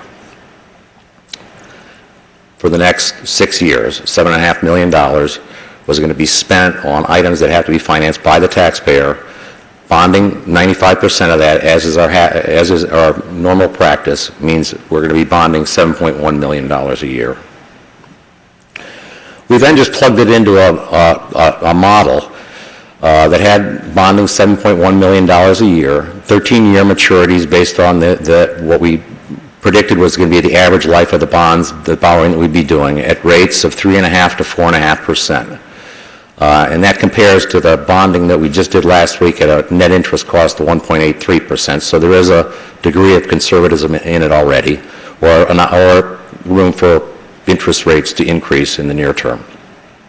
And we assume that we're going to issue bonds every other year, basically $14.3 million worth of bonds every other year, $14,250. We did not provide for any inflation in the model. If you want to provide an inflation assumption, then you need to also consider whether your rateable tax base is going to be inflating at a similar rate and basically negating the inflation assumption that you're using in your model. It's a subject for debate, but just to keep it simple, we just left inflation out. The model assumes that debt service is going to grow by 1.5% per year. And it produces a model debt service growing from $9.3 million this year to $11.1 million in 2019, and then tailing off. And you can see the blue is the existing debt. The darker number on the top row is the new debt that would be added on. And you can see that our existing debt basically stays at a very high rate through 2019 before it starts tailing off. But importantly, throughout the entire time frame, based on a $7.3 million spending rate or borrowing rate, we are reducing our outstanding debt throughout the horizon of this model, of this spending plan, I should say. And I had shown this picture to you before. This is the same picture. The red is the projected debt service. The top line, the red, is the projected debt service that the model predicts by year. The blue line is the existing debt service, and you can see it just tailing off. And then the green line is 1.5% increase over the 2014 debt service of $9.3 million, and how we compare to that 1.5% policy. And as I had said before, we've got the capital surplus that resulted from us canceling a number of old projects that we could use over the next 5 years to offset the time when we are above the line, if we so desire, spending more than the debt service to keep within the 1.5% policy. And then when you get out to 2019, suddenly you're well within the policy range. Observations on this whole thing is that for the next few years there's going to be tension between capital investment priorities. You're going to have big ticket items versus roads versus maintenance versus other big ticket items. Every year there's going to be other big ticket items that are going to come up. And you need to plan beyond one budget cycle and stick to that plan, or revise that plan knowing that the impact that you're going to have on the overall debt service plan going forward. The policy assumes $150,000 a year roughly increase in debt service costs. That's a 1.5% increase per year, and it assumes a funding source for that. Either that's going to come out of cutting costs elsewhere, raising revenues elsewhere, raising taxes, or raising rateable base, but it doesn't have a home within the budget right now. And importantly, we could decide to increase the debt service as a percent of spending and therefore increase above the 1.5% line as we go forward. And finally, we just don't have a good handle on some of the spending that's out there, but it shouldn't have a big impact on this. The last thing I want to go through on this is just a sensitivity analysis. As the CFAC went through our review, we had a number of questions that basically boiled down to 3 questions. One was, what happens if interest rates turn out to rise higher than the assumed rates? What happens if we decided to borrow less and pay for more of our capital spending out of the current funds, or not bonding? Similarly, we could say we're not going to bond for short-lived assets that have lives of 5 years or less. We're just going to say we're going to pay for those out of cash. That will have the exact same effect as just paying for more of our debt out of our capital plan, out of the current fund. And the third was, what if we shorten the maturity on the bonds and just paid our borrowings back more quickly? What impact would that have, and how does that look? Sorry for the eye chart here, but I will walk you through this. This is the last slide. The top on the sensitivity analysis is just the base case. This is what we just discussed. Debt service of total debt service in this fiscal year of $11 million. In 2017 of $11 million. In 2021 of $9.9 million. 2029 of $10.3 million, and you see the ending debt there.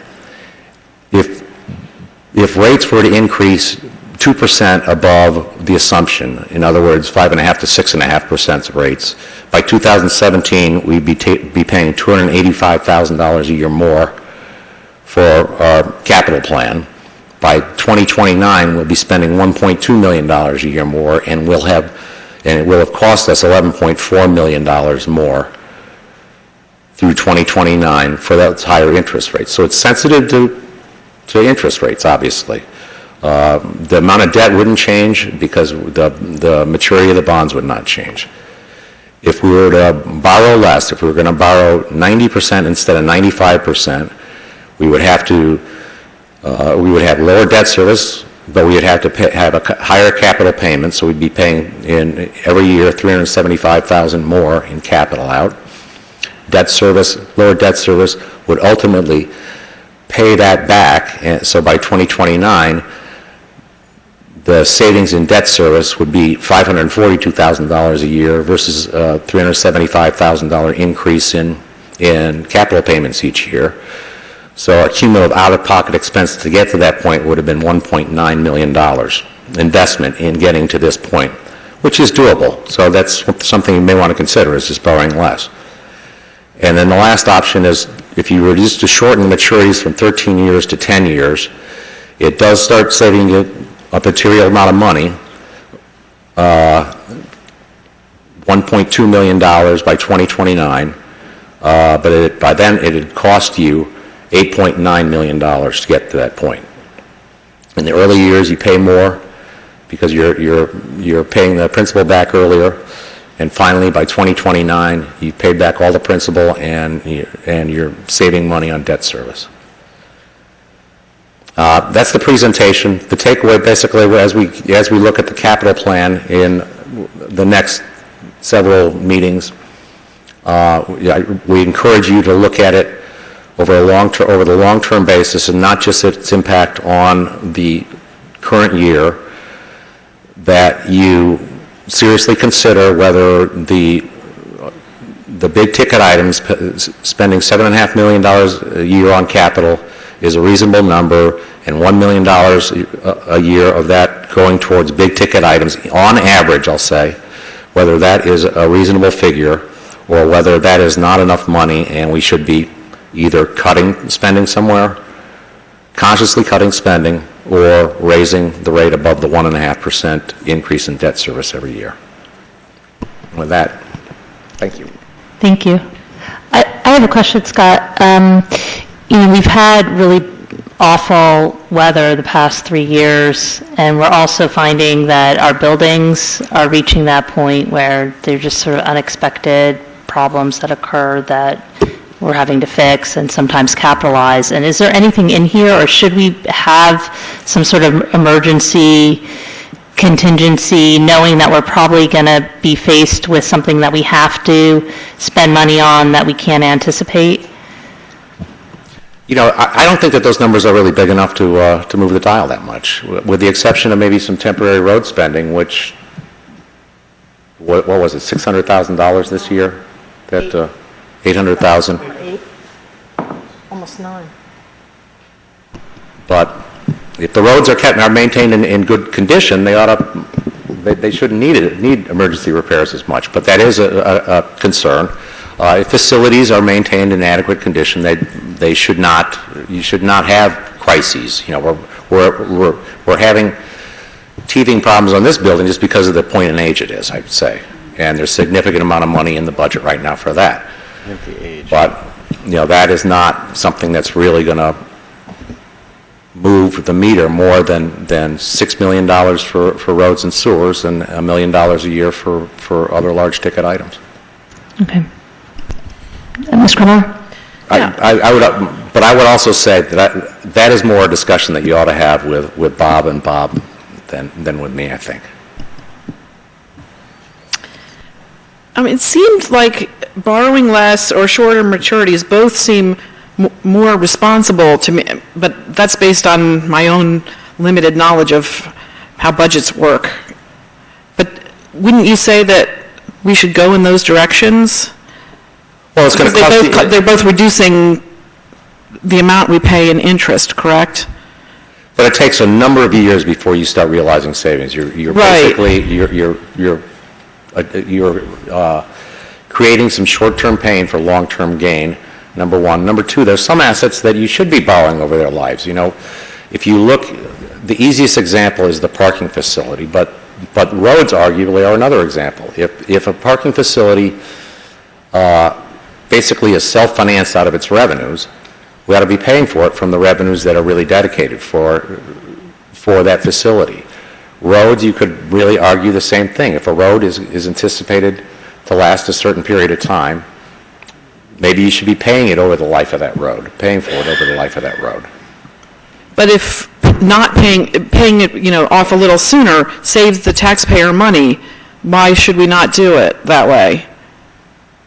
Well, if I was a taxpayer and I got a tax bill that had 5 years worth of roads in it, and I knew that I was going to die next year, I'd be upset. I'd say, I'll pay for 1 year worth of road and let the guy that builds my house pay for the next 4 years in his tax bill.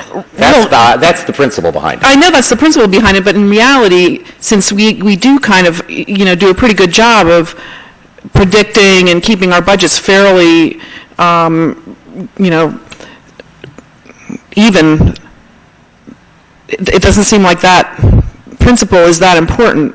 But please tell me why it's not. I mean, I'm trying to understand it.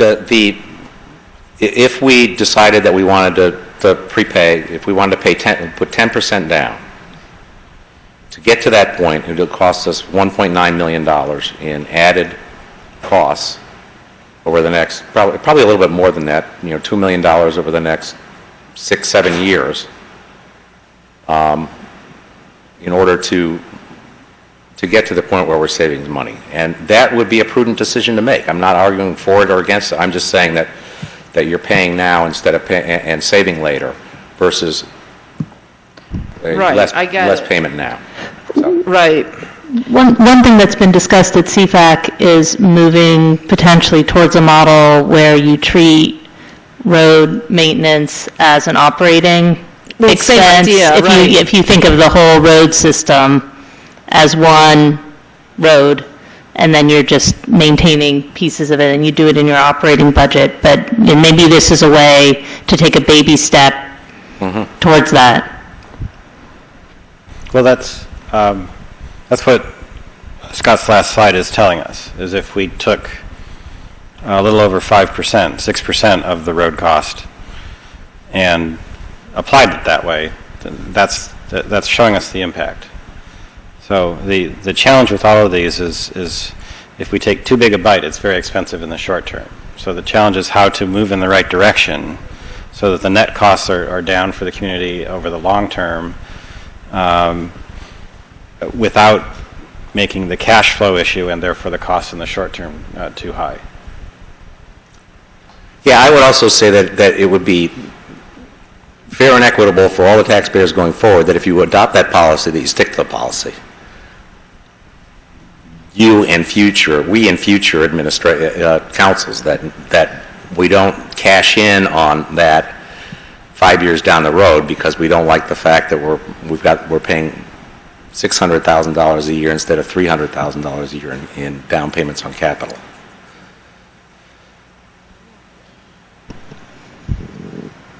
Anybody else? All right. Well, just to add a little bit of color to Scott's presentation, a couple of things to think about. Just the big ticket items are the ones that have the most potential to move the dial. And Scott and I talked a little bit about this in preparing for this presentation. And a couple of the big ticket items, he's mentioned one that's not in there, the PFARs. And so the implication of that is the land that we receive in the exchange, if we sell it off, then, and if PFARs raises the money they expect to raise to fund the billing, then these assumptions are valid. If neither of those two happens, if we decide to take that land and use it for project work instead, or if PFARs has trouble raising money and the town ends up kicking in some additional funding to help with the building, neither of those scenarios are currently baked into this long-term plan. The other thing that I think we've discussed in the past, but just to make sure people are aware of it, in terms of public works, the cold storage facility is in the plan, in the time horizon, but the bigger public works project that's sitting out there that's in the neighborhood of $10 to $12 million net, it has been pushed beyond the time horizon of this analysis. And that, if that's a priority and needs to be pulled in, then there's going to be a lot of push me, pull you in terms of figuring out exactly what to do in order to get it to fit. Yeah, that's absolutely right. Well, all that's in this plan is $9.3 million, which is certainly not the whole horizon wish lists that are out there. But also, Patrick, remember that in 2019, which is not that far off in planning horizon, we start having a fairly quick reduction in debt service because we paid off some of our old debt. So if it's possible to put some of these things off for 3 years before you start planning them, and then start the construction, we'll be in better shape at that point for some of them. That's not fully coming across in the PowerPoint. I'm looking at your base case, which makes it look like we're pretty much stable except for inflation. Right, that against the 1.5% policy. For the next 15 years. Right, against the 1.5% policy, by 15 years, you're at 20% above that line. If you go to the graph, you can see that.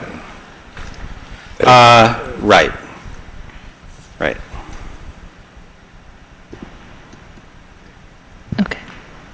All right. Well, Scott, I have a quick question then on that. So you're looking at are you talking about the model debt service graph? Right, so I was sort of surprised to see that because looking at 19, this doesn't have color, so I can't, you don't have the color one on there. Yeah, here it is. So the current debt outstanding went down, but the red line, the current capital, it only went down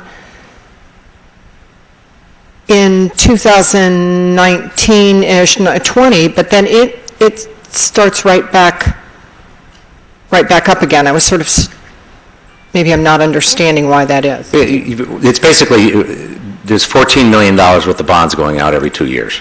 And that debt service, so debt service is stepping up by that amount every 2 years. So you've got a rapid fall off, and then the debt service on the new bonds starts to be a more significant part of the equation.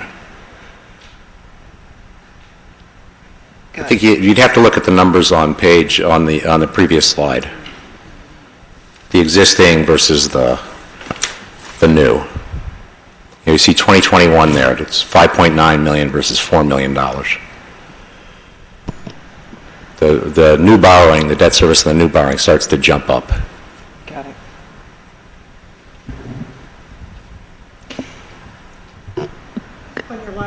On your last slide, when you're looking at the stresses, I mean, one of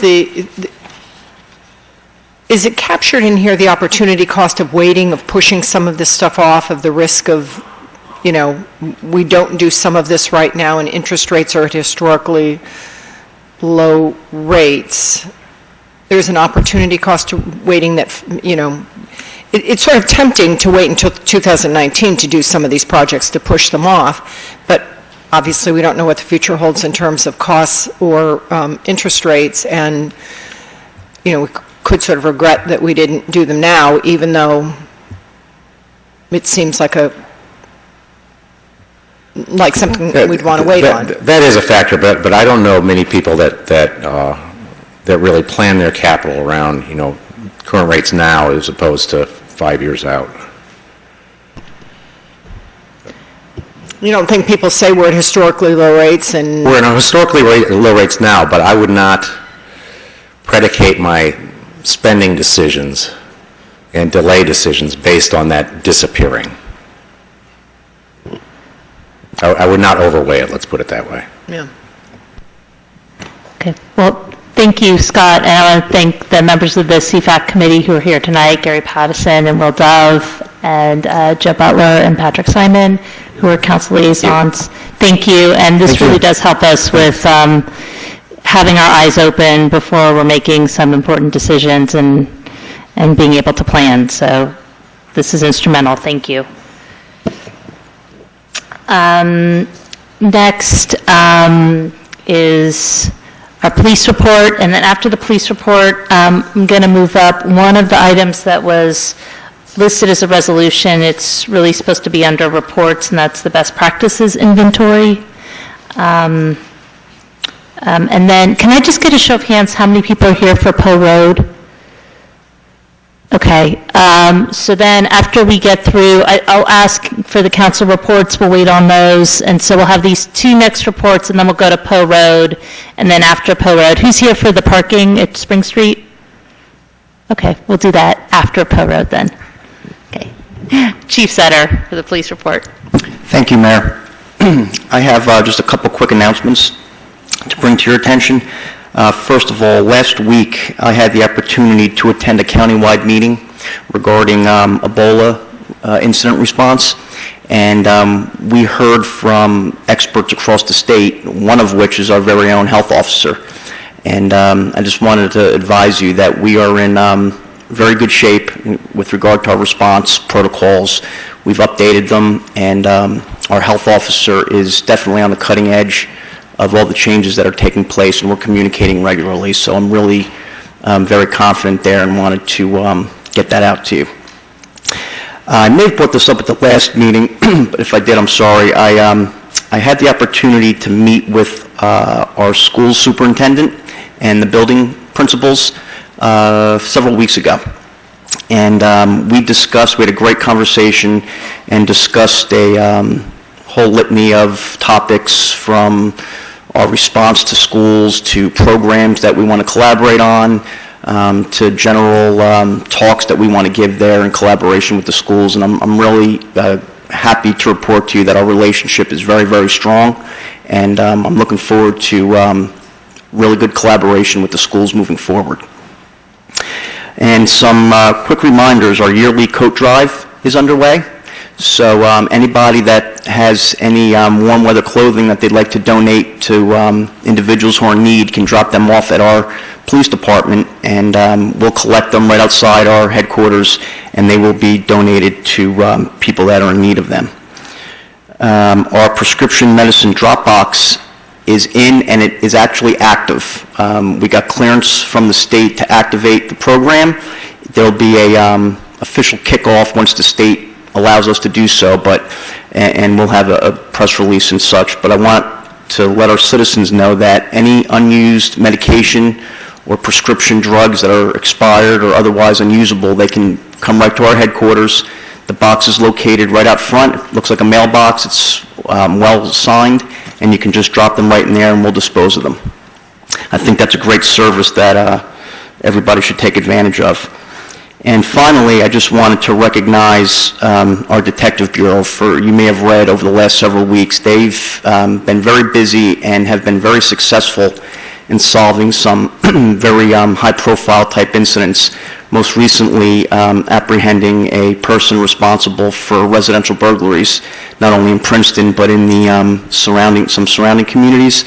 And I can't tell you how proud I am of their work ethic and how their expertise really came to the forefront in solving some of these issues, and I just wanted to publicly recognize them for that. So that's all I have for you.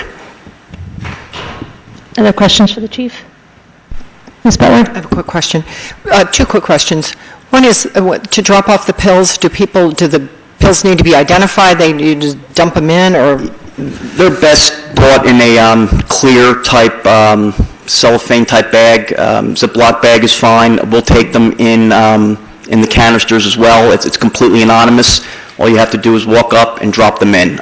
We'll pretty much take them how they're brought up there. And again, it's just medication, prescription, even non-prescription type medication that is laying around the house, not in use, and we'll dispose of them appropriately. Great.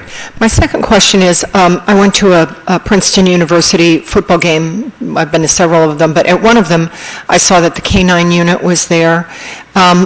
Would it be possible in our monthly police reports to get a little recap of what the K-9 unit's used for? And Absolutely. That should be no problem at all. Thank you, Jay, for pointing out my interest in the K-9 unit in the minutes. Thanks. Ms. Krummeler? Yeah, I had two quick questions. One is the COAT program. Is that a Princeton-based COAT program? Who's giving them out? Are the police giving them out? Or? We collaborate with the First Presbyterian Church, and they're donated through them. So we collect them at our facility, and we drop them off, and they're appropriately given out. Okay, thanks. And I know this is every time. I mean, I see this, but and I keep forgetting the answer. The burglary, alarms. There's a lot of commercial burglary alarms and residential alarms. I assume most of them are false. I mean, do you have we don't have that many burglaries. And are we charging for the false alarms? To answer your question, probably the large majority of them are false. Some are not. but largely they are not necessarily false, but they're accidentally tripped or there's a malfunction. We have been working on and continue to work on the process by which we're going to establish a fee structure and charge, register and charge for those violations. We've been working on it at a staff level and talking about it. I believe it also has to be reordinanced, if I'm not mistaken. So we're working on that. As soon as the ordinance is put into place, we can follow up with our protocol. That'd be great. Thank you. Thank you also for, the reports just seem to be getting better and better every year, every month, just in terms of their readability and the information and how it's presented. So thank you for continuing to refine that. It's really helpful. Yes, I noticed that too. Thanks. Captain Sutter, Chief Sutter, I have a quick question. You know, on looking at the goals for the year, the strategic plan for the police was on there to be completed by the end of the year. They're not going to be able to do that, are they? I don't think so. I think it's probably going to run, I'm really taking a real vague estimation, probably the very beginning part of 2015. First maybe quarter of 15. February, March. Okay, have they started? Yes, they've, I've spoke with them twice, and they're collaborating on their end more, getting some back-end stuff completed, but we've been in contact, and it should be kicking off shortly. Okay, thank you. Thank you. And now I wanted to move up the best practices inventory and ask Sandy Webb to come. And this was listed on our agenda under resolutions, but it's really actually a report. Thank you. What we have before you is the third year that the best practices comes before the governing body. It's 50 questions that are put together by the state for us to answer, to encourage us to embrace best practices, promote financial stability, accountability, sound management, and also transparency. So you can see from the list of questions, they're not really just targeting finance questions. They're kind of running the gamut of the types of questions that they're asking. There's 50 questions that are on here. We have to say yes or not applicable to so many in order to keep our state aid and to not lose any of our state aid. So this year, I'm happy to report that we only have 5 questions that we were not able to answer yes to. So they're usually the ones that we target on that we can talk about. So question number 15 asked about the audit for 2013 and 2012 to see if there are any repeat comments, and there was a repeat comment. We've addressed it in the corrective action plan, and it was whether or not we have the fair and open, the pay-to-play paperwork on anybody that we have made payments to over $17,500. So now we've got some steps in place in finance to make sure that we're doing this and that this occurs certainly before our audit is over for this year. Question number 18 asked again about the audit report and whether the audit was filed within 6 months of the completion of the fiscal year. And it was not. You know, Bob Morrison was here just a few meetings ago to go through the audit. And I think, you know, you heard from him when he discussed the audit that this being the first audit for the newly consolidated municipality, it went a lot smoother than they thought. So we're hoping to get us back on target after this year, now that they've got 1 year under their belt of us being together. And hopefully that, again, will be something that we will be able to answer yes to next year. Question number 20 asked whether the CFO prepared the annual debt statement. It was due on January 31st. When I look back, I filed it on February 1st. So unfortunately, I can't change the date on that one. It was a day late, but we'll step that one up to the plate to move it back to a yes category in the future. Question number 39 refers to whether we pay our employees in